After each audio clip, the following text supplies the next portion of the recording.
For joining us today on a cloudy Tuesday here in Massachusetts. I hope you're all doing well and hanging in there with the crisis that we are all struggling to get through, but we'll get there, and we're doing okay. Here at MEFA, we're up and running virtually and have been for over a month now remotely, helping families through phone and email. So if you need any assistance, I'll be giving you all those tools as we go, and our website is chock full of tools that I'll show you today as well.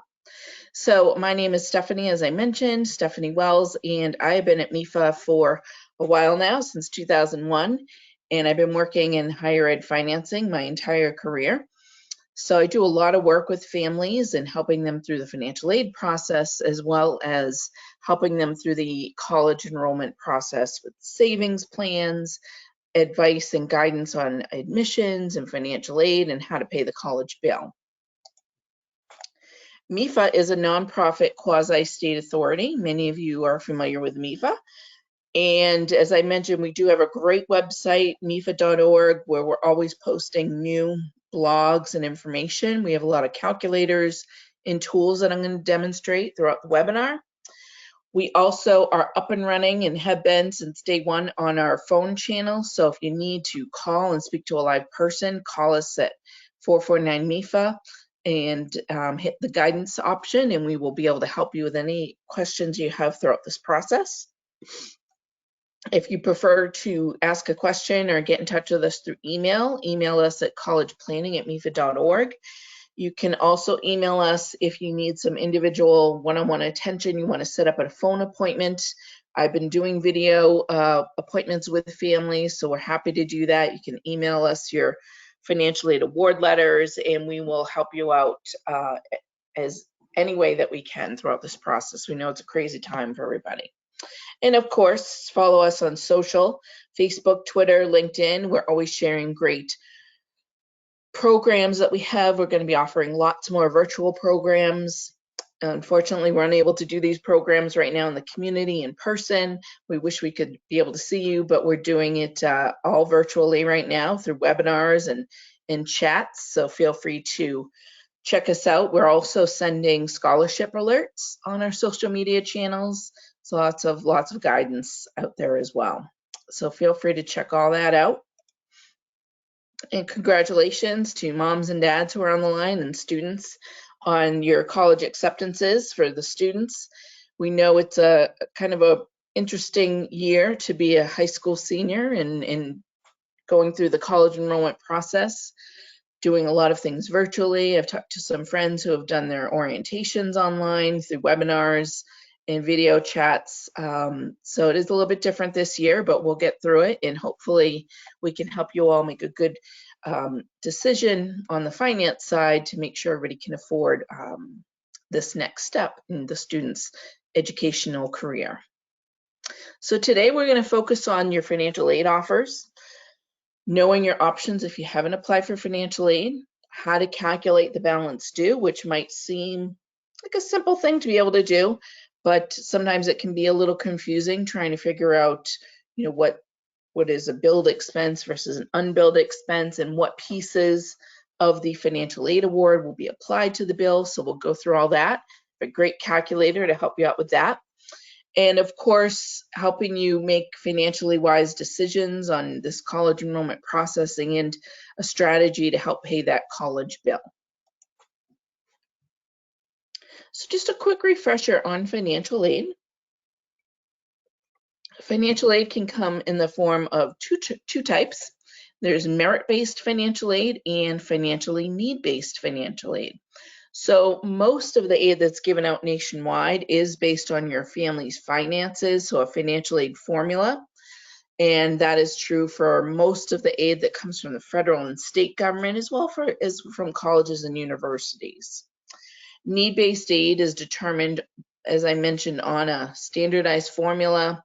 You do have to apply for this type of aid through financial aid forms, such as the FAFSA form, and some colleges will also have you fill out the CSS profile form.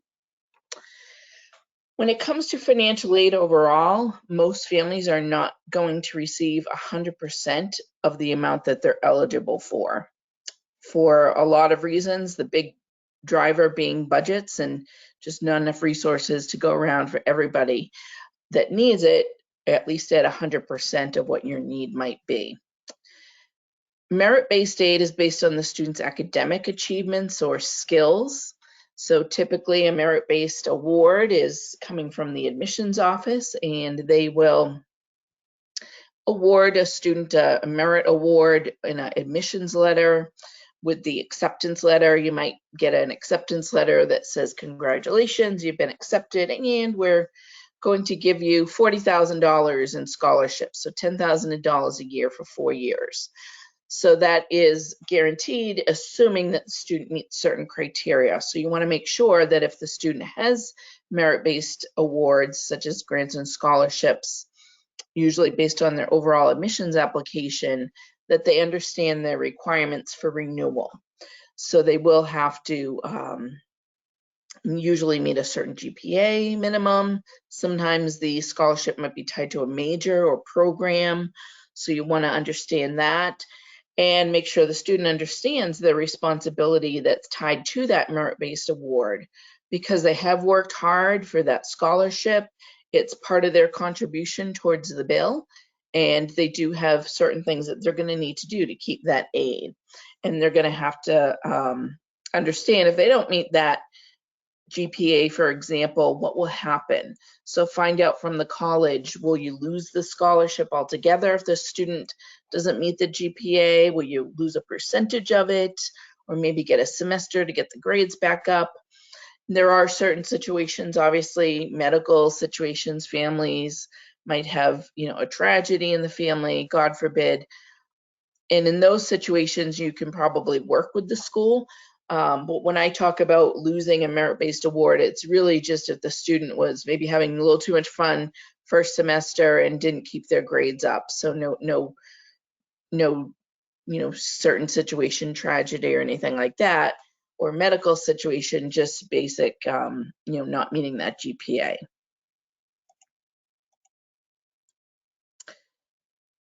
So hopefully most of you have financial aid offers in hand from almost all the schools the student has been accepted to. Hopefully you have that.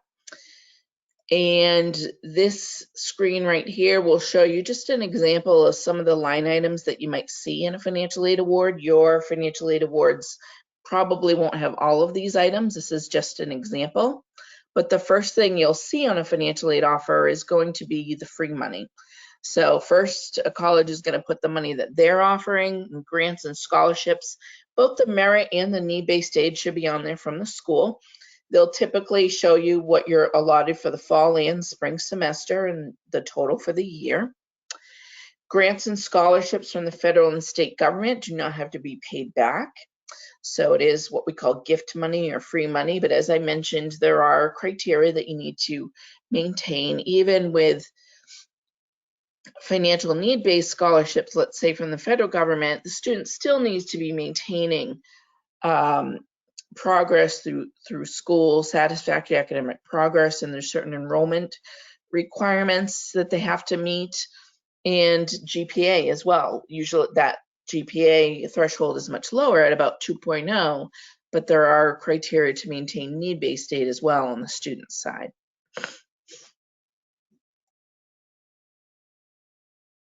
Then you might see work study on a financial aid award. So work study is a job offer that the student gets on campus. It's actually, they're allotted a certain amount of money that they can earn. So in this example, we see federal work study program at $1,500 for the year. So this student can earn $1,500 working part-time at a job on campus. The student does have to apply for the job. The job itself is not given to them, but the money they can earn is allotted, but they do have to work for these funds. Typically, the work study program and the money the student is earning is received in a biweekly paycheck, and the student can use that for some of the unbilled expenses that we'll talk about. So transportation, miscellaneous expenses, pizza money, laundry money, things like that. Students can use this work study money for that, and that is part of the cost of attendance. Then you may see loans on a financial aid award. Now there's two types of federal student loans that you may see, and that would be, you can see here, the federal direct unsubsidized and the federal direct subsidized loan. So I'm going to talk more about the actual loan on the next slide. But this loan, a student who's a freshman, they can take out up to $5,500. So you can see here we have $3,500 in the subsidized portion and $2,000 in the unsubsidized portion, equaling $5,500. So that is a loan that the student takes out in their own name. They don't need a cosigner, so it's another way for them to help contribute towards the college bill. You may see a loan which is called a Federal Plus loan, and that is a parent loan, and it's a federal loan for parents. It's a credit-based loan, and the rate on that is over 7% with over 4% in fees. So you want to, we'll talk about different payment options and different loan options that might be available if families do need to borrow. But just know that if you see a Federal Plus loan on an award, you can just cross that off and add that to your balance that's due, and then try to figure out a strategy to pay that bill, which may or may not include that Federal Plus loan. Some colleges put the Federal Plus loan on a financial aid offer as to show an option of how a family might pay the bill, but it is not financial aid and is not guaranteed. And it might not be the best way for your family to pay for that bill. So you'll want to look at all of your options. Now, as you have probably seen, financial aid offers look different from school to school. So I have a great calculator I'm going to show you where you can line them all up side by side to make them look a little bit more streamlined. So you can just really focus on those numbers and comparing each offer side by side. You do need to accept all or part of the award at the school the student is attending by the deposit deadline. Typically it's May 1st in normal years, but this year being a little bit different, some schools have extended that deadline to June 1st. So you'll want to find out from the college, go on their admissions site and find out when that deposit deadline is. Some schools have extended the deadline to May 1st, to June 1st, I'm sorry, but if you get your deposit in by May 1st, you might be entered in a raffle to get a new TV or a laptop. So they're creating incentives. So just check with your school to find out, but you do need to do that by the school's deposit deadline.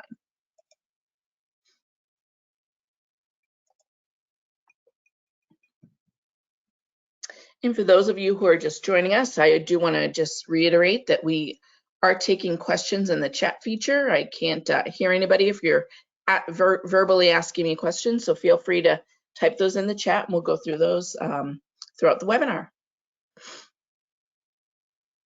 So here we have a little bit more detail about that federal direct student loan I mentioned. We have annual loan limits in the blue box in the upper right-hand corner. You can see that the amount a student can borrow goes up as they go through their college career. As I mentioned, the student is the only borrower. They do not need a credit check or a cosigner for this, so it's a nice way for them to help with the payment of the bill.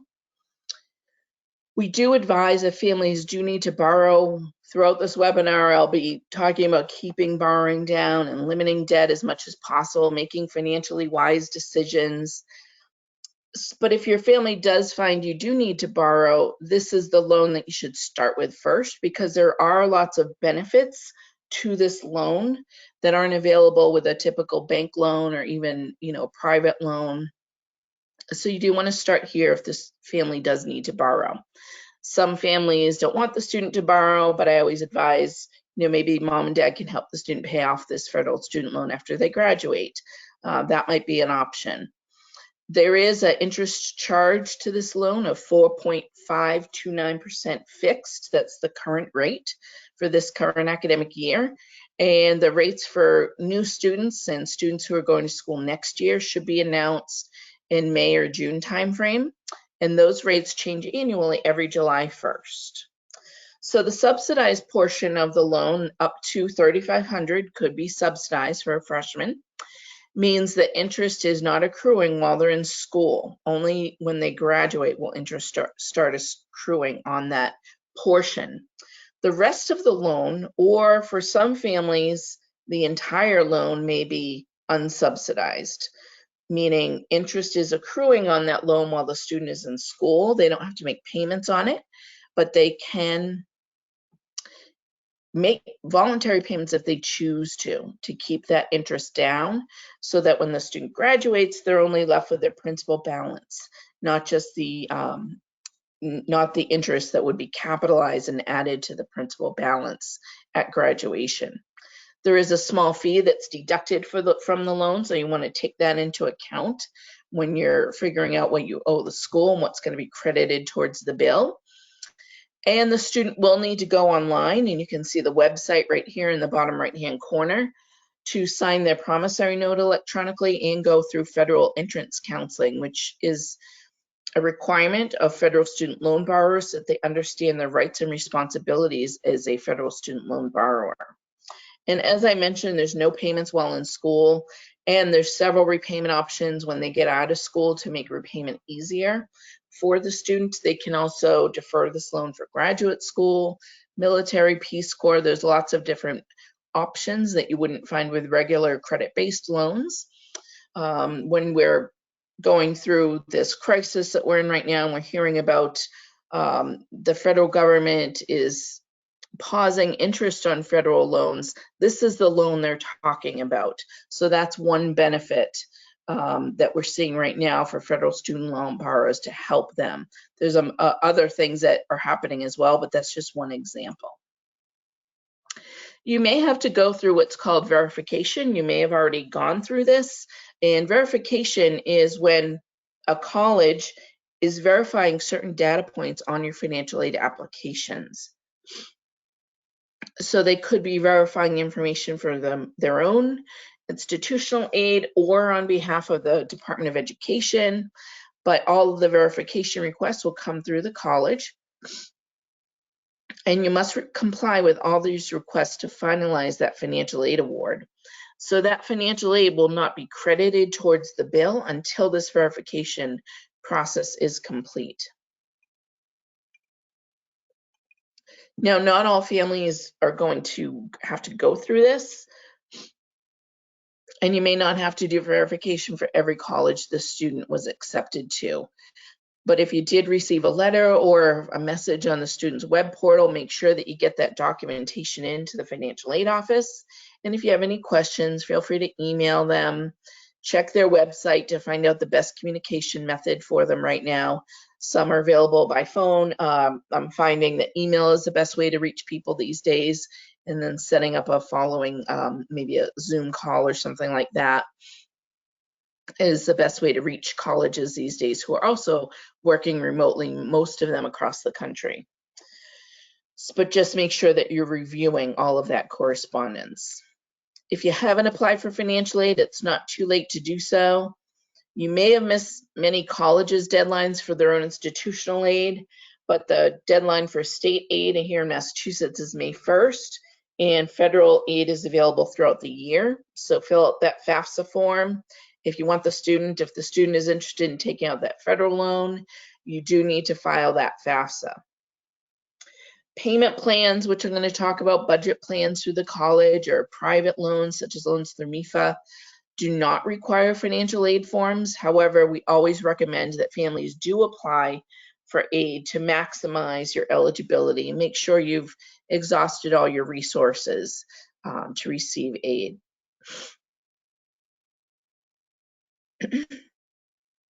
Feel free to send any questions if you have them throughout the webinar, and I'll answer those. I don't see any yet.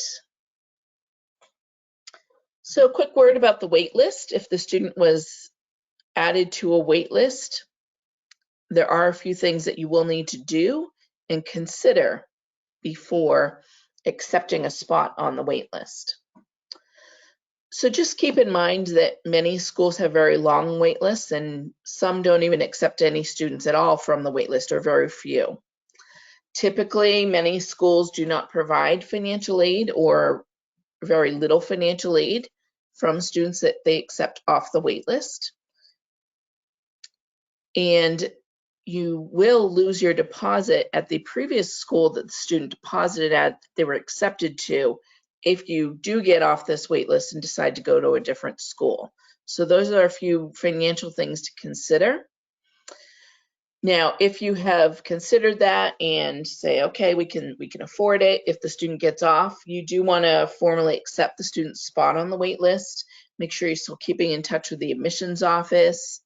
Write them a note, email, follow them on social media and interaction in that way to show that demonstrated interest to help boost up your application. Update the school with any new grades or test scores that might improve your application as well. And sit tight, and you may hear, usually in June or July is when students are hearing, sometimes earlier than that. But just make sure that the student has deposited and is prepared to go to one of the schools that they were originally accepted to, because that's probably going to be the end result, since a lot of students don't get taken off the wait list.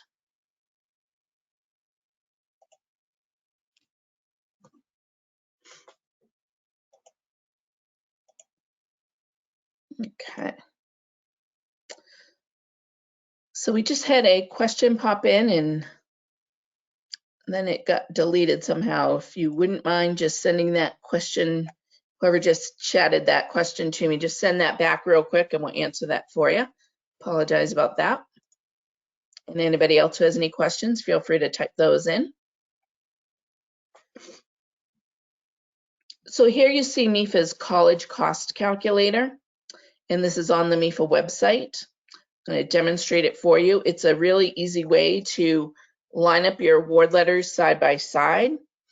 And you can also use a spreadsheet for this. And also just to compare not just the financial aid awards, but also the costs, the different line item costs from schools to school. So I'm just going to put in one school just to demonstrate the calculator. So first thing you'll put in is tuition and fees. I'm going to pretend that we're looking at a private college up here in the Northeast, a pricey school. So we'll look at 50,000 and maybe 14,500 for room and board. So things to consider if you're trying to find out, well, what is the tuition fees? What are the costs? You can usually find those on their school's website. If you're looking at room and board, look at options where the student has roommates, quads, triples, doubles to help keep down on the cost of that room and board. Meal plans. If the student isn't eating a lot of meals on campus, you might want to consider going with a smaller meal plan the following semester. There are ways to reduce those costs just by choosing different options. So those are a couple of the billed costs: tuition, fees, and room and board if the student is on campus. Some of the unbilled costs are going to be books and supplies and transportation to and from. So I'm going to put in a little bit here, small budget here. And while you may be able to borrow for those costs, I always recommend that students try to work over the summer. It's a small line item where they can pay for those out of pocket so that you don't have to borrow. And then we have health insurance. So I'm going to put in for health insurance, I'm going to put in 0. But most states require students to be insured. So the student may be insured on your plan already, your work plan. If the student already has insurance, even if they're going out of state, just check with the insurance company to make sure that the student's going to be properly insured at that school. And if so, you can waive this cost, which could save you approximately $2,000 a year. So make sure that you do that over the summer if the student does have insurance, because you don't want to get billed for something that you don't need, especially at that cost. So then if I scroll down, we can see that the calculator is adding everything up all together for us. So then we're going to put in our free money, our gift aid, so our grants and scholarships.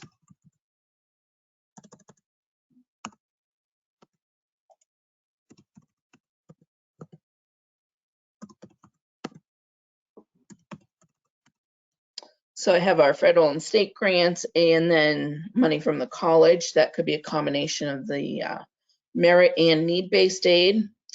If you do have any outside of private scholarships, you can add those in here too, because you will need to report those scholarships to the school, even if it's a local, Pop Warner scholarship for $500, even if it is going directly to the student, you still have to report that to financial aid because they do consider that aid, and it does need to be added to your financial aid budget.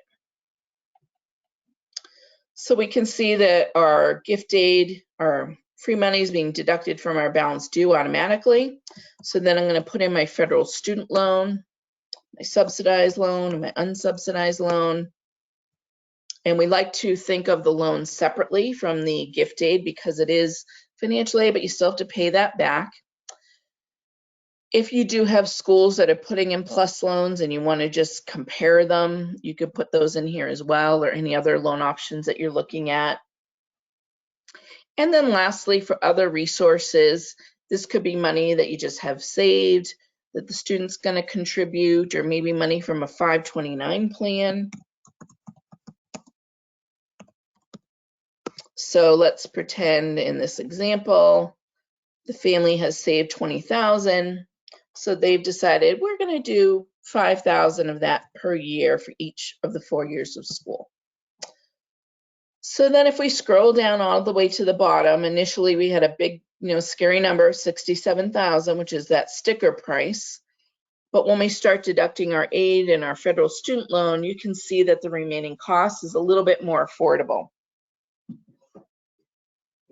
So really what we're looking at is a little over almost $18,000. So again, this is just an example, something you can do on a spreadsheet. If you need help with this, we're happy to do this online with you or over the phone. I've done this, and you can actually print out that page as well or save it as a PDF.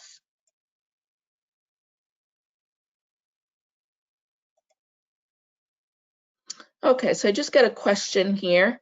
Does MEFA provide loans to Mass colleges? And the answer is yes. We do have loan options, which I'll talk about, that you could use anywhere in the country, whether you're a Mass resident or not. And we do have webinars coming up about that as well. So when you're comparing your results on the calculator, you do want to look at not just what the top line cost is or just what they're giving in financial aid, but what is that net price at each school, and how much of that financial aid award is in the form of loans, and is that number something that your family can actually afford? So be realistic, not just the first year, but you're looking at 4 years of schooling. Try to limit that borrowing as much as possible.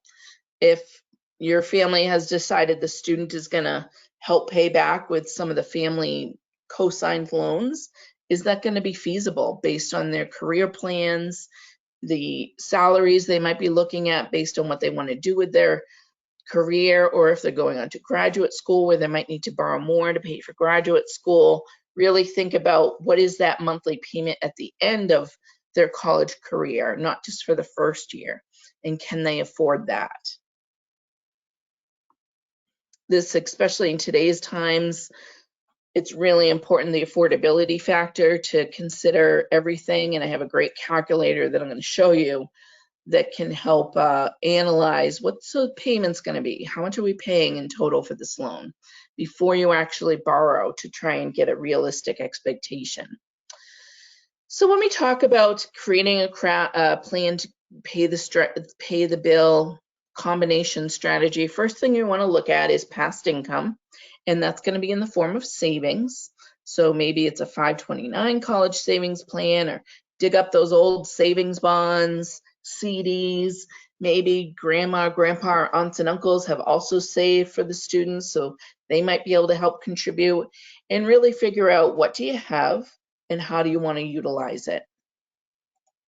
We recommend calling your plan advisor if you do have a U plan or a U fund or any 529 plan, to talk about your options and create a strategy to use your savings. They have certified financial planners available that can help guide you through that process. So once you've exhausted past income, and Don't beat yourself up if you haven't saved it all, because most families haven't saved it all. Almost everybody I talk to has not saved it all.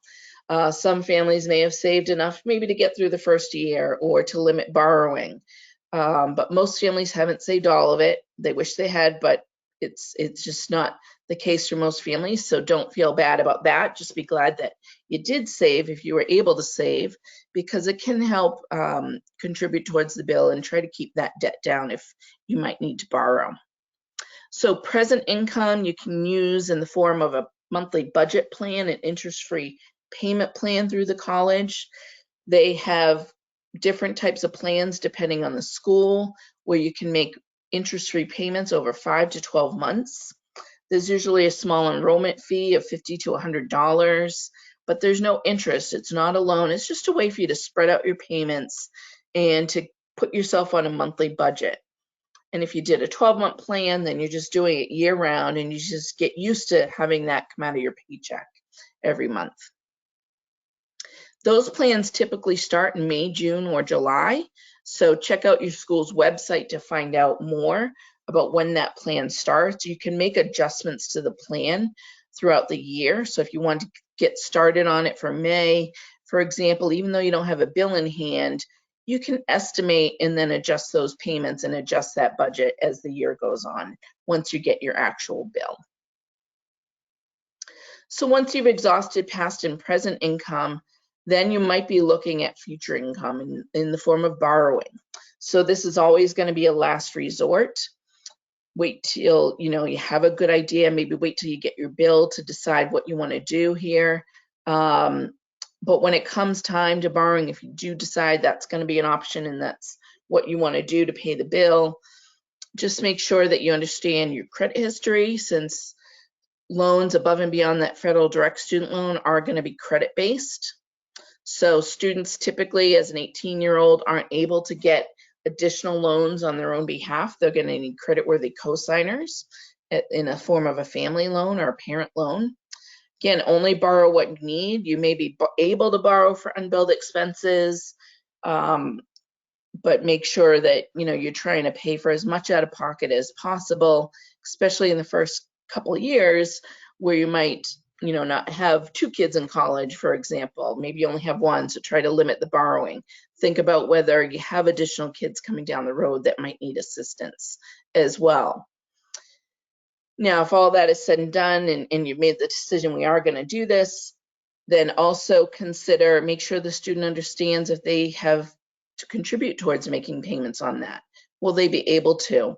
If they decide this is the school I want to go to and yep, we want to borrow, well, will they be able to afford that? Make sure all of that is done before you actually send in the deposit, so that the student really understands what they're getting themselves into and what they're going to end up paying back when they graduate. Borrowing can be an option to make an investment in a student's education, but you don't want to do too much of it where it's going to really strap your family financially, as well as limit your ability to help other children that you might have to help coming down the road. Also, when it comes time to borrowing, if you need assistance, we're able to help in the form of understanding the different loan options. Won't go over the details of loans today, but we do have some webinars coming up in June and July where we can talk you through different options and how to compare programs. So not just the interest rates, but what are the fees? Are there borrower benefits that you might be able to take advantage of? What is the actual interest rate that you're going to be charged? Looking at those disclosure statements in the fine print, things like that. We'll go over all of that. But you do want to understand just the basics. What's the rate? What's the repayment term? Who is the primary borrower? Just understanding that everybody who signs on that promissory note is going to be responsible for the loan, even if you don't consider yourself the primary borrower. So here's MEFA's student loan calculator, and just want to show you a quick demo. I like to use this with families so that they really understand, if they decide they might be looking at borrowing, they understand the true cost of that, not just the interest rate, but what is that monthly payment and what is the total cost of the loan. So if a family is looking at, let's say, $20,000, and we have 4 years before graduation, then you have to estimate, this is just to estimate monthly payments. I'll just put the borrower has good credit and hit calculate. So here you can see that for $200 or less is what that $20,000 loan will be in a form of a monthly payment. So if you can afford more than that minimum loan payment, then don't borrow that full loan amount. Borrow less, put some of that towards a payment plan. And the sooner you pay off that loan, the less it's going to cost you. So if we look in the first two columns, we have a 10-year loan and a 15-year loan. Not only is the interest rate lower with the 10-year loan, but it's also going to cost you less over the term of the loan because you're paying it off sooner. So you're being charged less interest. And that's true for all the different repayment options that we have. If you look to the right, the different columns, the further you push out the loan, the more you're paying in the total cost of the loan. So it's good for students to see these numbers. They might be a little jarring to look at that large sum, and that might be a good thing to help students, be a little bit more cautious about borrowing, and for families to really think about that total borrowing amount, not just the monthly payment or the interest rate. So feel free to type in some questions if you have any questions. We'll go through those. So just to wrap up the combination strategy I've been talking about, if we look at our example of a $20,000 balance due, as I showed you, you can do that with a loan, about $200 a month. But if you can afford more than $200, then don't borrow at all. I always ask families, the first question I ask after we figure out what they owe is, what can you afford per month? So we don't want to jump to that loan if we can put some on a payment plan. So in this example, the family has saved a little bit. Student's going to contribute $1,000. Mom and dad had a $16,000 529 plan, so they're going to do $4,000 a year towards the bill. So we're shaving a little bit off, $5,000 off that balance due. And this family said that they can afford $600 a month. If they were to put the full $20,000 on a payment plan, that would be $2,000 a month for 10 months. So that might be a little steep for some people. But this family said, okay, I can do $500 a month on that payment plan. So shaving $5,000 off the balance due, which is another $5,000 that they're not borrowing. And then they weren't able to get out without borrowing at all, but they were able to cut their balance due in half before looking at a loan, which is going to be about $100 a month. So that gets us to our $600 affordable payment.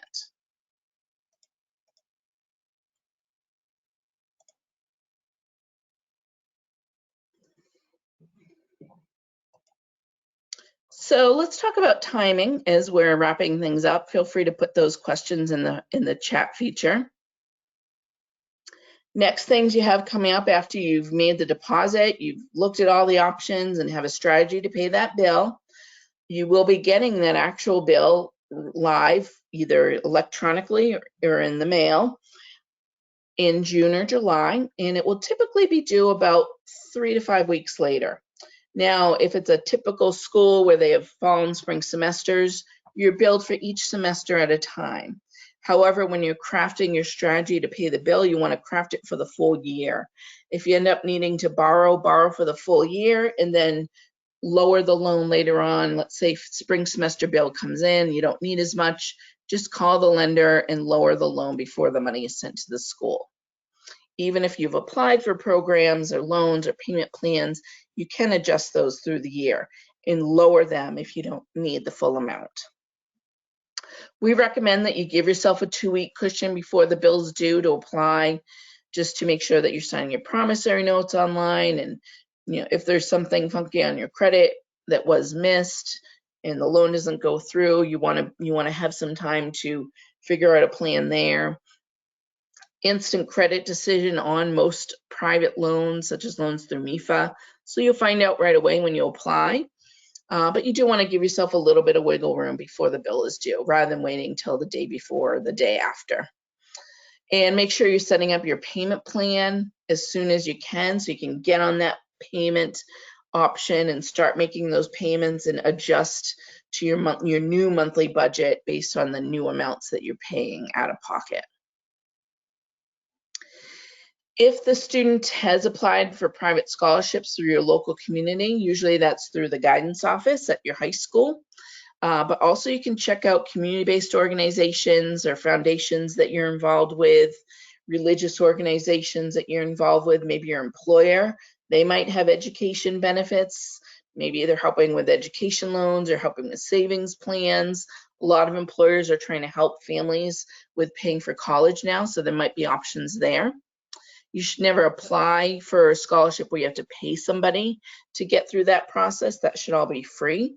We do have some websites here for national search engines, such as MEFApathway.org, which is MEFA's college and career web portal. So I recommend you definitely check that out and follow us on social media to get scholarship alerts.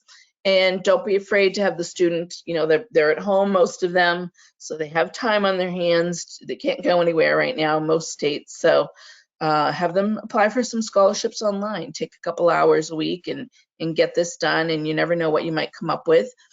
But definitely focus locally first, because there's less students applying for those, and then the national scholarships, obviously there's more competition, but don't be afraid to apply for scholarships that require an essay either, because a lot of students aren't applying for those scholarships because they don't want to write another essay.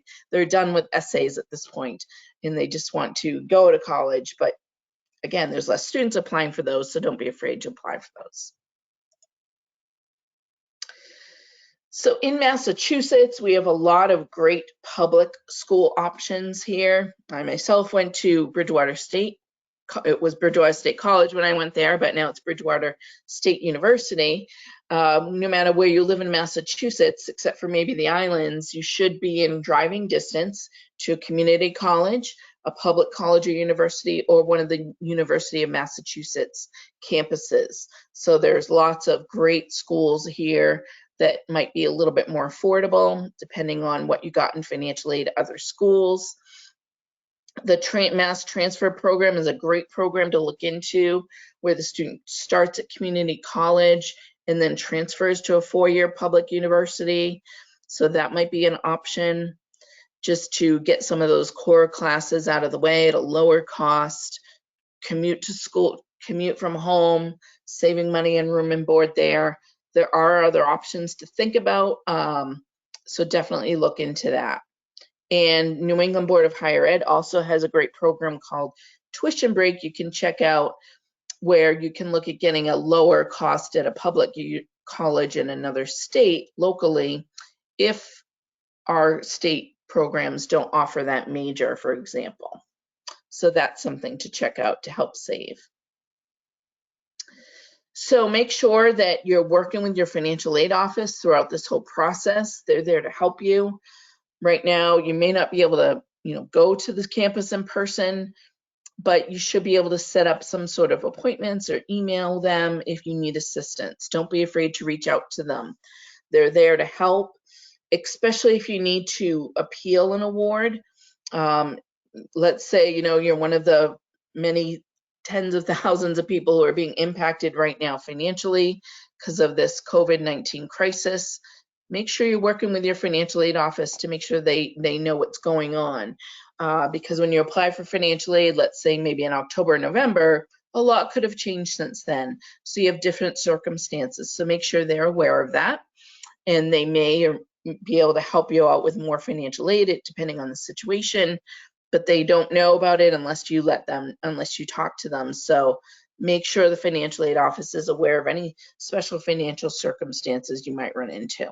And not just right now today, but at any point in time during the student's college career, work with your financial aid office. If something comes up, God forbid, we have a lot of natural disasters, hurricanes and things. You never know what could happen that might impact your family that you weren't expecting. Work with your financial aid office to get assistance. And don't forget to attend orientation, open house programs. A lot of them are virtual right now. So you won't be able to enjoy them as much as you would on campus, but we have to make make the best out of what we have. So right now, definitely reach out to the school and find out the best options that they have to get information virtually. So what's next? We'll go through this and then we'll answer the questions that we have coming in. Make sure you're paying that deposit by the school's deadline, whether it be May 1st or June 1st.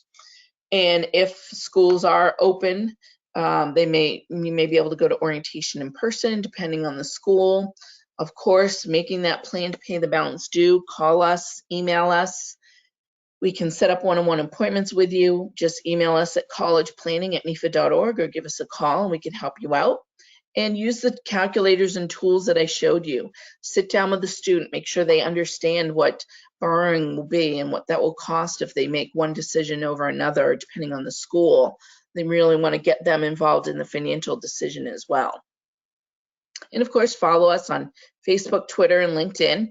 And our YouTube channel has all of our saved webinars, such as the one we have today.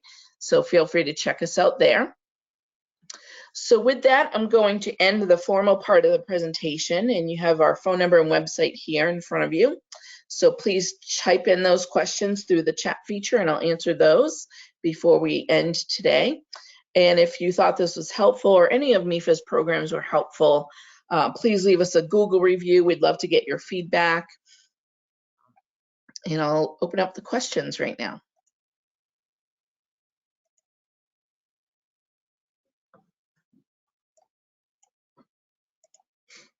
Okay, so feel free to type those in.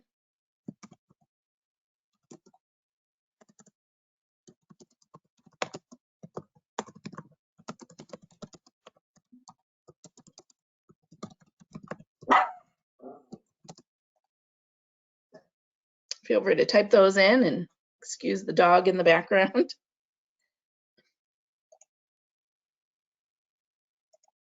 Okay, so first question, when will we have to repay for the loan? It really depends on what type of loan program you're taking out. If it's a student loan, you can defer those loans while they're in school. If it's a parent loan, you might have options to defer or make payments immediately. It really depends on the type of repayment option that you choose.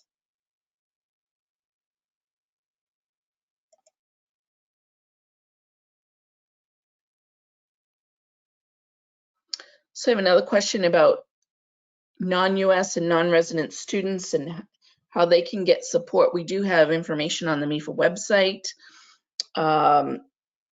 In Massachusetts, DACA students can get discounted. They can get in-state tuition, but unfortunately, they're not going to be eligible for federal or state aid. So you'd want to talk to the college or university to see if they have options available for financial aid and what their policies might be based on the student being a resident or non-resident.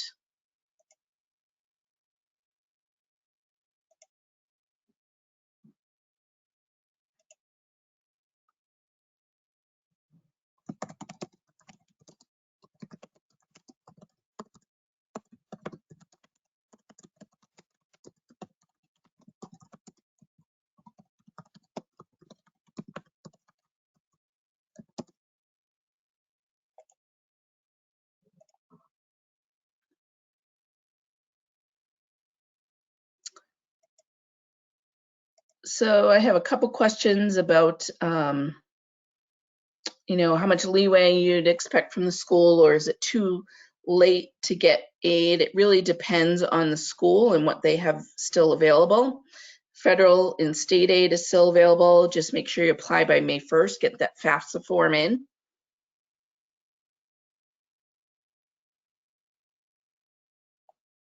And the grants and scholarships typically are based on financial needs. So in order for the school or the state or federal government to determine your need, you'd have to fill out that FAFSA form.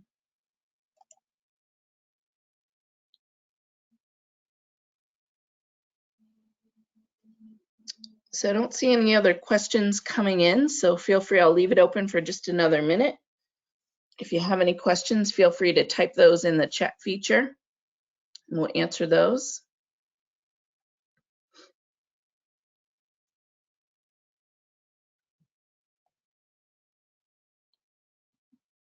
So I have a question, are Pell Grants based on the FAFSA form? And the answer to that is yes. The Pell Grants are determined based on the information you filled out on a FAFSA, because they are a financial need-based grant from the federal government.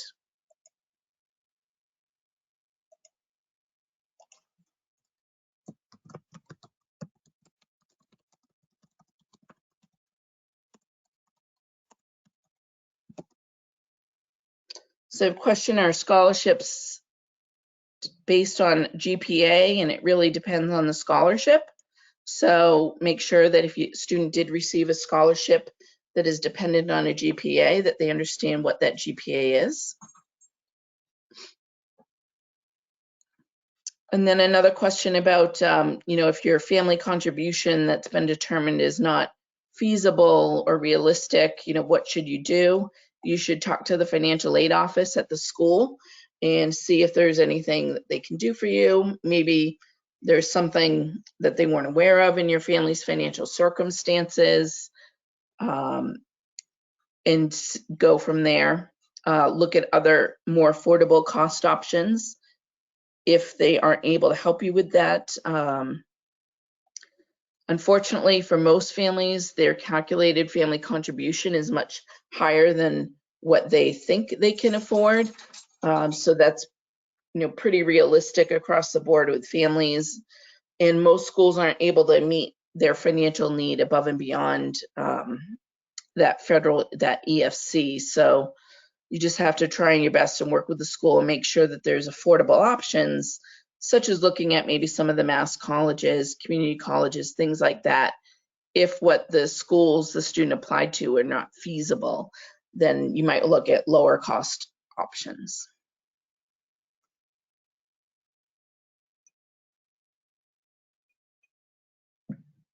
So good questions. I'll leave it open for another minute or two to see if we have any more coming in. I don't have any, not seeing any questions right now, but feel free to type those in.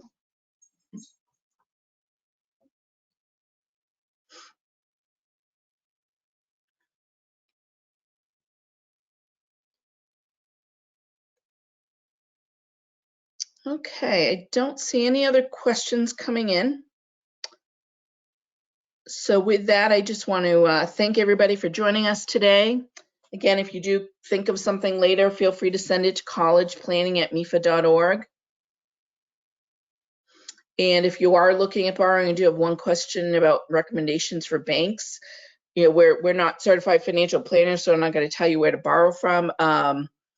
But you can look at a college's website. Typically, they might have a lender list of lenders they've worked with in the past.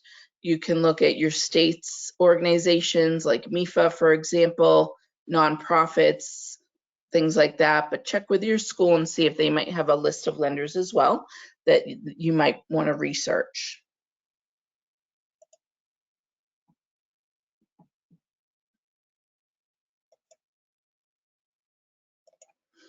Alrighty, so I don't see any other questions. I'm going to end the webinar for everybody, and I will email you all a copy of it, the recording. I want to thank you all for joining us today. I hope you all do well with your college process and coming up with a strategy to pay the bill. It's very uncertain times we're all going through right now, so I understand your pain and the confusion that might be setting in right now. But we're here to help at MEFA. We're up and running virtually and remotely. So feel free to tap into our resources. We're happy to help and talk you through your options and answer any questions that you might have. So I'm going to end the webinar for everybody, and I want to thank you all again. Have a great day, and we hope to hear from you and see you on an upcoming webinar. Thanks, everybody. Have a great day.